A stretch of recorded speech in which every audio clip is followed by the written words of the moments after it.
Hey everybody, Jeppy here, and I'm here today to tell you my first impressions of Battlefield 2042. I've put like 6 or 7 hours into the beta already, so I think I'm ready to formulate a good opinion on how I feel about the game so far. Is it good? Did I have fun? Did the game run okay? These questions and more are what I'm going to try and answer in this video. But of course, these are just my opinions. You may hate the game or think some of the things I liked were awful, and that's okay. Leave your thoughts in the comments below on what your opinion on the long-awaited gameplay of Battlefield 2042 is. So, overall, am I having fun with Battlefield 2042 so far? Well, yeah, I am actually. But wait to hear about the reasons why I'm enjoying the game, and then even some things that I'm not liking so far about it. So, starting off, my first 5 minutes of my first match was spent pretty much just running around, not seeing any enemies, and experiencing some massive frame rate drops and some glitches. Again, this is just a beta, but with the global launch of 2042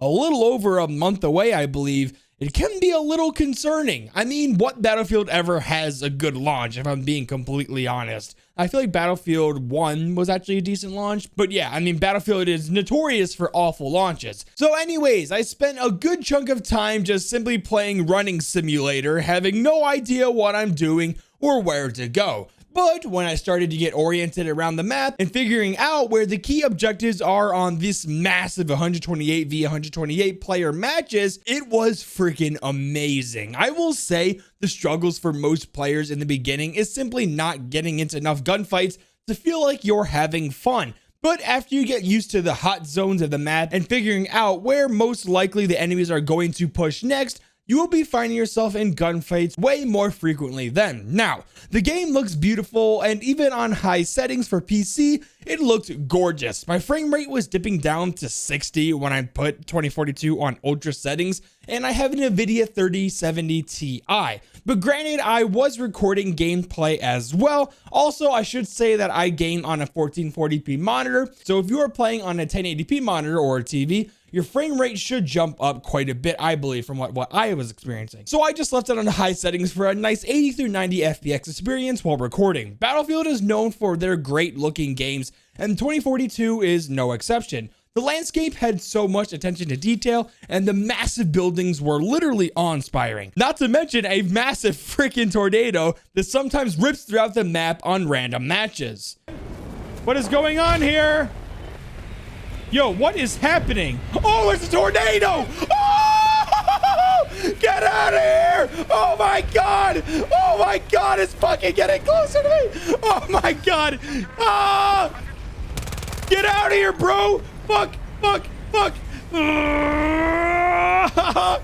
Get out of here! But yes, if you're worried that the game doesn't live up to the beauty that Battlefield is known for, well, you don't have to worry. It looks fantastic. But how is the gameplay in vehicle combat? Well, I will say that at least for me, the hit registration was less than optimal, especially with the vehicles. I remember a few times when I was flying a helicopter or driving a tank where I know for sure I sent a shell or rocket directly onto an enemy and they brushed it off, like when Thanos survived a mountain literally crushing him from Iron Man. They are inevitable apparently, or at least the hit registration made sure of that. But the gameplay is actually really fun and extremely satisfying when mowing down multiple enemies in a row. You don't have much ammo as a soldier, so after a gunfight or two, you may start to even run low on it, leaving you in an interesting scenario of either swapping to your pistol or sprinting holy hell to the guy you just killed to pick up a mag off of them. Of course, there are ammo crates that you can equip to your operator and deploy those, but whoever uses ammo crates, to be honest? Oh yeah, but let's talk about the absolutely genius idea that is the changing attachments while you're alive. Yep, that's right. In case you guys haven't heard, which you probably should have by now, you can now equip different attachments when your boots are on the ground, and man, is that just a godsend for quality of life. Except when the bugginess of a beta removes your attachments every time you die. Might just throw some grenades to soften up defenses. I don't really know what else to do. I know it's our immediate left. Yo, you know what's fun? Me having to fucking change my attachments again. That's fun. I forgot about that. There we go.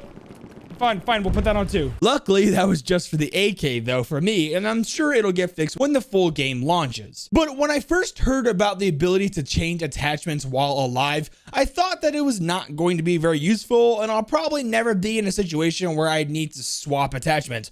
But then I forgot I was playing a freaking Battlefield game, and the sheer scale of the maps will have you begging to take off the red dot and swapping it for a trusty ACOG. It's fluid, easy to understand, and the attachment loadouts really do help you a ton when deciding at what range your next engagements will be for the enemies. Moving on, let's talk about the vehicle combat. So first of all, I freaking suck at flying helicopters, but eventually I got a somewhat hang of it when I was playing last night. It took me multiple crashes just to call it quits on trying to fly with mouse and keyboard. So I just plugged in my controller in my PC and had it sitting nearby to quickly grab if I wanted to fly. Seriously, if anyone here watching this video flies with mouse and keyboard, how the hell do you do it? And let me know in the comments how you actually do it, please. But from what little engagements I got in the sky, it was really fun. Aggravating when I get constantly locked onto from people or vehicles from the ground with their rocket launchers, or if I just can't freaking fly it because I suck, but still really fun. The tanks are a blast too, and man did I feel powerful in the Abrams. With a gunner by my side, I felt like an unstoppable force. Granted, I'm sure when the game launches, there will be more ways to deal with tanks as a soldier, so maybe they won't be too strong then, but I'm going to really enjoy the wrecking crew while it lasts. Now, what are some things about Battlefield 2042's beta that I did not enjoy or wish they changed? Well, first of all, the game needs to run more smoothly and work out the bugs and glitches. Again, it's a beta and probably a slightly older version of the game at that, but still, there were so many times where, especially at the beginning of matches, my frames would drop a ton, or people were driving around in invisible vehicles because it just simply didn't load into the game yet. Now, it was freaking hilarious when I just saw people driving around in the invisible boatmobile, but it's just, I don't know, it's a bug, so let's get it fixed. I will say that there were some times where I felt like I was just running and running and running without seeing like anyone for so long, especially when navigating the Forest Mountain area where there aren't much points of interest for people to be there.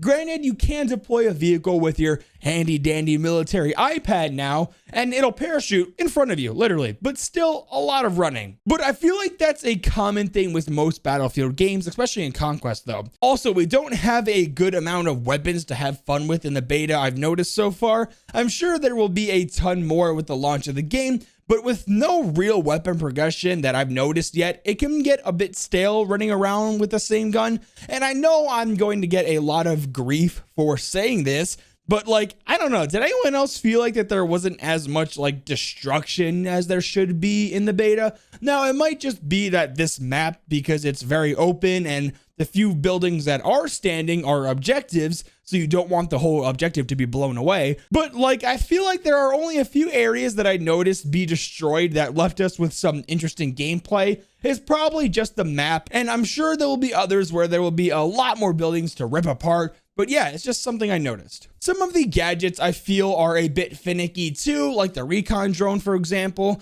I can see it being pretty useful in some situations, but again, maybe this isn't just the best map for it, but I feel like it doesn't have much use here. Oh yeah, one last thing about negatives for the game. It's $60. I think they would have had a great thing going here if they made it really cheap or even free to play, because there are a ton of ways to add fair microtransactions to this game with skins for literally everything, or charms as well. Like, I'm sure there's gonna be a lot of skins for like guns or tanks or, you know, all the other vehicles. And as long as you had a fair microtransaction system, there would be a ton of people buying it. They might even be more likely to buy the microtransactions if they didn't pay $60 for the game. That's just what I'm thinking. The player base would increase a ton too with the free-to-play game as well. The only problem would be if how well the anti-cheat holds up to warrant a free-to-play game. But to be honest, there isn't much I don't like about this Battlefield beta, which is saying something for me. I usually don't fluctuate too much between games, and if there are any glaring flaws or mechanics I hate about a game, I simply just won't like it and I won't play it. But I'm going to see myself playing a ton of Battlefield when it launches. It's intense, and once you find where all the enemies are, it can feel like the good old days of Battlefield 4. I can't wait for the new game modes, maps, weapons, and vehicles we'll be able to try out. I can't wait to get more glorious headshots with snipers or figure out how to pilot those damn helicopters. I can't wait for Battlefield. I'm looking forward to making more Battlefield videos when it comes out. So if you're excited like me, then make sure to leave a like and subscribe to notifications if you're new. Now with all that being said, Chippy out!